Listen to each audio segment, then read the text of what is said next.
Hey everybody, we're back at it again with our second speech. Today's topic is going to be career doubts. Career doubts is something that's very prominent in our college students' life, especially in the early stages of college in the first couple of years where they're trying to figure out what they want to do. Personally, I began to have mixed feelings and career doubts early this summer where I just started to think that radiology was just not for me. So I began to do some research. I ran into this guy on YouTube named Gary Vaynerchuk, who's a CEO up north, but he takes the time to make these YouTube episodes where he addresses career advice and stuff in that nature, but he mostly addresses his videos to college students, and he gives some advice regarding how to take on the real life and what to expect and what to have your mindset on. He mostly says to keep an open mind and just kind of take some experience and put into consideration, but open-mindedness is probably the number one thing.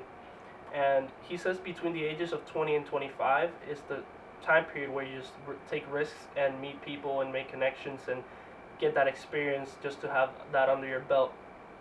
Alongside with Gary, I ran into this guy named Evan Carmichael, and he also does a YouTube channel where he just does questions and answers type of situations.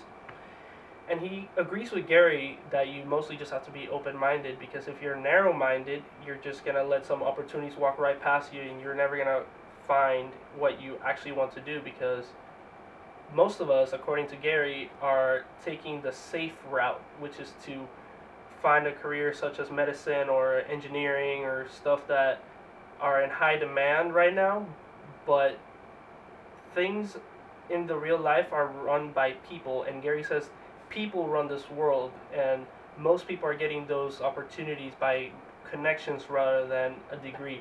A degree is good, but he says the more connections, the higher chance that you get to get those big opportunities and those big chances to land a great career.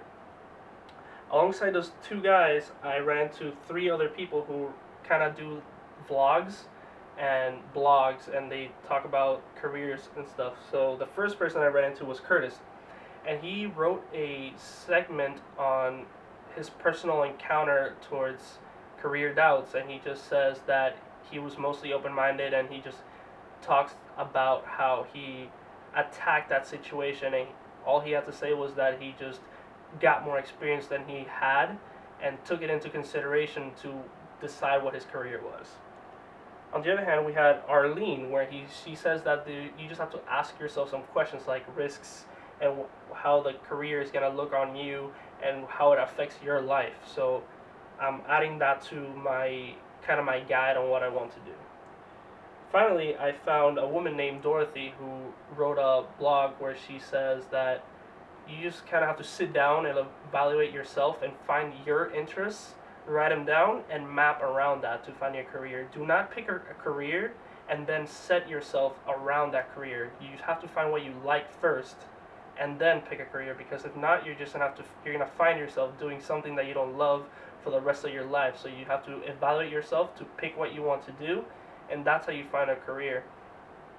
So personally, I am taking all of these advice and sitting down and evaluating myself and then picking what I want to do, because right now I'm in a limbo stage between radiology and something else. I don't know what that something else is, but I'm going to take everything that I found out from these guys and just pick what I want to do regarding on what I like, because I like medicine, but the situation in the environment that it consists of is not really attractive to me. So I am opening my mind to other things, and I think that these advices are really good, and I recommend for you guys to check out Gary. Gary's a really good person, and he's a great motivational speaker, and the way that he speaks kind of drives you to do more. So I really recommend that you guys check him out on YouTube. But for now, I think that's all I have to say. Thank you for watching. See you next time.